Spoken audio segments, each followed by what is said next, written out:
अब हम बात करते हैं किस तरह से छात्रों के सपनों के बाद एक अदद पक्के मकान की ख्वाहिश रखने वाले उन लोगों की जो रायगढ़ में रहते हैं।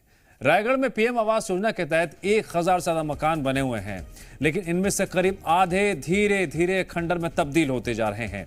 हितग्राही भी इन मकानों को लेने में अब दिलचस्पी नहीं दिखा रहे हैं। नगर निगम मकानों की मरम्मत करवाने की तैयारी जरूर कर रहा है।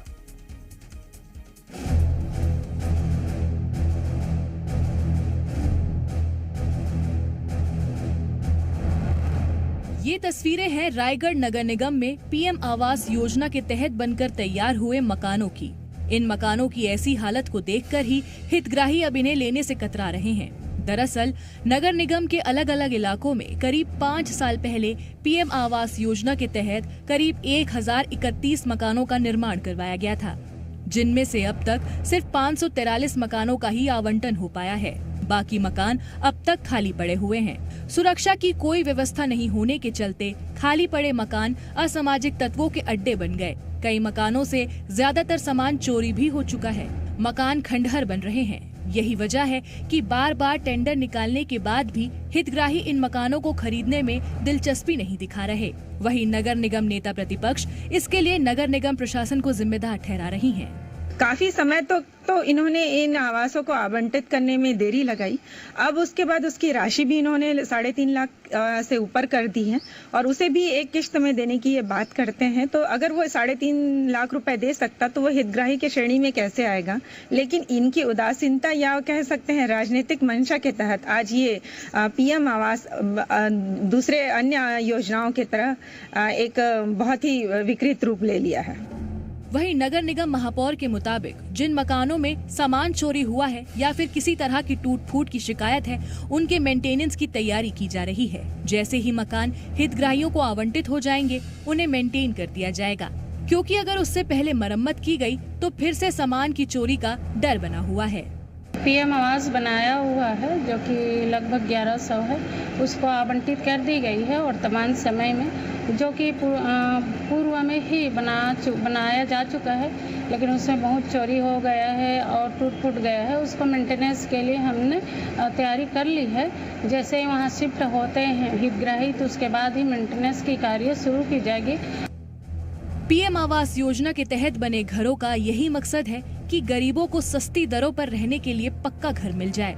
लेकिन रायगढ़ में प्रशासनिक लापरवाही के चलते बने हुए मकान भी खंडहर में बदल रहे हैं।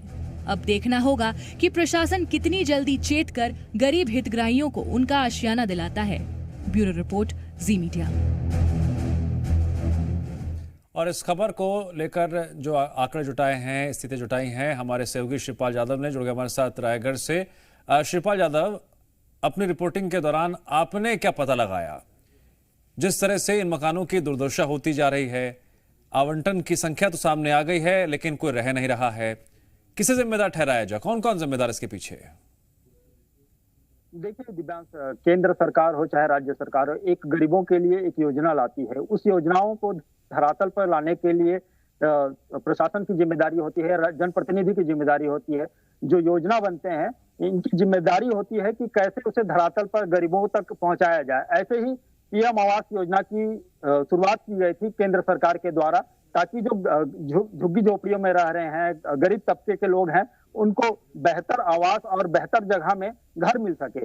इसी के तहत रायगढ़ नगर निगम में 1031 मकान बनाए गए थे और उन मकानों को 5 साल का लंबा वक्त गुजर गया है, अब तक आवंटन नहीं हो पाया। अगर हम 5 सालों के अंतराल की बात करें तो 5 साल में बीच में कोरोना काल का समय आ गया था, जिस दौरान जो मकान बने थे उसमें असामाजिक तत्वों का जमावड़ा हो गया था, क्योंकि वहां सुरक्षा गार्ड नहीं थे, जिस वजह से वो असामाजिक तत्वों का अड्डा बन गया था। धीरे से जब कोरोना काल खत्म हुआ उसके बाद निगम के द्वारा फिर से टेंडर प्रक्रिया शुरुआत की गई, लेकिन वहां बिजली व्यवस्था, पानी की व्यवस्था नहीं होने के कारण हितग्राही वहां जाने के लिए तैयार नहीं हुए रहे थे। अब जब इसकी फिर से निविदा की गई, कुछ बहुत मरम्मत की गई, उसके बाद लगभग 534 हितग्राहियों को आवंटित किया गया है, लेकिन अभी भी 497 मकान अभी भी खाली है। क्योंकि इसकी वजह है जो आवास है वो टूट फूट चुके हैं, जो वायरिंग है वो चोरी हो चुके हैं, लाइटें चोरी हो चुके, बेसिंग तक चोरी हो चुके हैं, खिड़की दरवाजे तोड़फोड़ हो चुके हैं, जिस वजह से हितग्राही वहां जाना नहीं चाहते हैं।